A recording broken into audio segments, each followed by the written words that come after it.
સાબરકાંઠાના હિંમતનગરની પ્રદેશ કક્ષાએથી નિયુક્ત થયેલી 5 સભ્યોની સમિતિએ મુલાકાત કરી હતી, જેમાં સાબરકાંઠા જિલ્લામાં ચૂંટાયેલા સદસ્યો સહિત પદાધિકારીઓ, કાર્યકરો, આગેવાનો મોટી સંખ્યામાં ઉપસ્થિત રહ્યા હતા।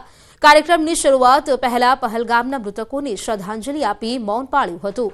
એઆઈસીસીએ નક્કી કરેલી 5 સભ્યોની કમિટીએ સાબરકાંઠા જિલ્લામાં પ્રદેશ કમિટી આગેવાનો, હોદ્દેદારો, પદાધિકારીઓ સાથે બેઠક કરી હતી અને કોંગ્રેસમાં થઈ રહેલા નવસર્જન મામલે પ્રેસ કોન્ફરન્સ કરી હતી। તેમજ કોંગ્રેસી કાર્યકરો અને આગેવાનોએ નક્કી કરેલા જિલ્લા પ્રમુખની જવાબદારી, ભાગીદારી અને જવાબદારી અંગે પણ દરેક મહિને રિપોર્ટ લેવાશે। જો કે યોગ્ય લોકોને મહત્વની जवाबदारियों सौंपवामां आवशे। जब कोई कहता है कि नहीं मुझे हिस्सा चाहिए, मुझे इसमें शामिल कीजिए, तो फिर उसमें परफॉर्मेंस भी उसको देना पड़ेगा। ये नहीं होगा कि आप जिला अध्यक्ष बन गए हैं और 2 साल, 3 साल, 4 साल तक फिर कोई पूछने वाला नहीं है कि जिला अध्यक्ष या उसकी कार्यकारिणी या तालुका अध्यक्ष वो कर क्या रहा है, कोई पूछेगा नहीं। ऐसा नहीं होगा। अब तो हर महीने महीने इसकी समीक्षा होगी और उसके आधार पर जब जरूरत पड़ेगी निर्णय लिए जाएंगे। साबरकांठाना ईडर मार्केट यार्डमां भरतीमां कौभांडना आक्षेप थया छे। भरतीमां 12 उम्मीदवारोने पसंद करवामां આવ્યા હતા, જેમાંના ઉમેદવારો વર્તમાન ડિરેક્ટરોના સંબંધીઓને જ નોકરી આપી હોવાના આક્ષેપ સામે આવ્યા છે, જેને લઈને પૂર્વ ડિરેક્ટર દ્વારા ફરિયાદ કરવામાં આવી હતી। ફરિયાદના આધારે જિલ્લા રજિસ્ટ્રાર દ્વારા પ્રાથમિક તપાસ શરૂ કરવામાં આવી હતી અને કેટલીક વિસંગતતાઓ પ્રથમ નજરે સામે આવી હતી। રાજ્ય રજિસ્ટ્રારને પ્રાથમિક અહેવાલ મોકલવામાં આવતા ભરતી કૌભાંડમાં તપાસનો ધમધમાટ શરૂ થયો છે। પ્રાથમિક તપાસમાં પણ સામે આવ્યું છે કે ભરતી માટેની જાહેરાત પણ ખાનગી રીતે કરવામાં આવી હતી અને ઉમેદવારી કરનારાઓની સંખ્યા પણ ઓછી હતી। 12 જગ્યાઓની ભરતી સામે માત્ર 20 જ ઉમેદવારોની અરજી આવી હોવાને લઈને કૌભાંડના સંકેત સામે આવ્યા હતા। લેખિત જાણ કરવામાં રાજ્ય રજિસ્ટ્રાર, જિલ્લા રજિસ્ટ્રાર અને સહકાર મંત્રી તેમને જાણ કરવામાં આવી છે અને તેમને લેખિતમાં જવાબ બી આપેલા છે અને તે ઉપરાંત મેં હાઈકોર્ટની અંદર બી અપીલ દાખલ કરેલી છે। તેની અંદર તેમનું શિક્ષણ, સગાવાદ અને ઉંમર તે મેં દાખલ કરેલ છે। તપાસ કરી એપીએમસી પાસેથી જે મુદ્દાઓ મળ્યા એ મુદ્દાઓનો એક આપણે એચઓથી અહેવાલ નિયામક ઓફિસ ગાંધીનગરને મોકલી આપે છે 3 એપ્રિલ 2025માં। એમાં સર કોઈ ક્ષતિ જણાતી હોય, કોઈ ક્ષતિ જણાય એટલે બધા મુદ્દાઓ જે હતા એમાં વધારે ઊંડી તપાસના રિક્વાયરમેન્ટ છે એ આધારે આપણે રિપોર્ટિંગ મોકલી આપી છે। ધોરાજીની નવી નગર રચનાના રદ કરવાને લઈને રાજકારણ ગરમાયું છે। ધોરાજી પાલિકાના નેતા વિપક્ષે આક્ષેપ લગાવ્યા છે કે ભાજપના 1-2 આગેવાનોના આર્થિક હિત માટે પ્રજા પર કરોડોનો આર્થિક બોજ લાદવામાં આવી રહ્યો છે।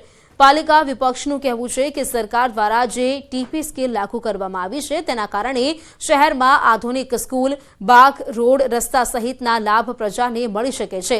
જો ટીપી સ્કીમ રદ કરવામાં આવે તો પ્રજા વિવિધ લાભથી વંચિત રહેશે। નગર રચના 1 તથા 2 રદ કરવામાં આવે તેની સામે ધોરાજીની જનતાને ખૂબ જ મોટું નુકસાન ઉઠાવવું પડે તેમ છે, કારણ કે જો નગર રચના 1 તથા 2 નો લાભ લેવામાં આવે તો ધોરાજીમાં પણ રાજકોટ, ગોંડલ શહેરની જેમ રિંગ રોડની વ્યવસ્થા થાય એમ છે। આ નગર રચના રદ આંશિક રીતે રદ કરવા માટે સરકારશ્રી દ્વારા મૂકવામાં આવેલ છે। જ્યારે જોઈએ તો ખરેખર આ નગર રચના રદ થવાથી ધોરાજી શહેરનો સર્વાંગી વિકાસ રૂંધાઈ જાય।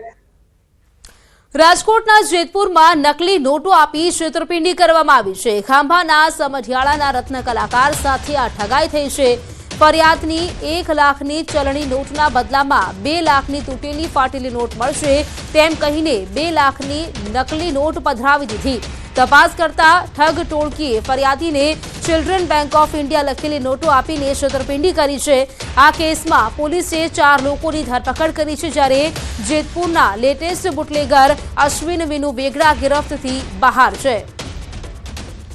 જેતપુરમાં નકલી નોટો આપીને છેતરપિંડી કરવામાં આવી છે। 1 લાખની નોટો આપશો અને ત્યારબાદ 2 લાખ સામે આપવામાં આવશે, પરંતુ ફાટેલી નોટ આપવામાં આવશે તેવું કહી તેવું જે બહાનું આપીને તેમણે છેતરપિંડી કરી છે। જો કે સ્ટેટ બેંક ઓફ ઇન્ડિયાની જગ્યાએ અહીં જે છે તે ચિલ્ડ્રન બેંક ઓફ ઇન્ડિયા લખેલું હતું ને તેઓ લખીના જે નકલી નોટો છે તે આપવામાં આવી છે।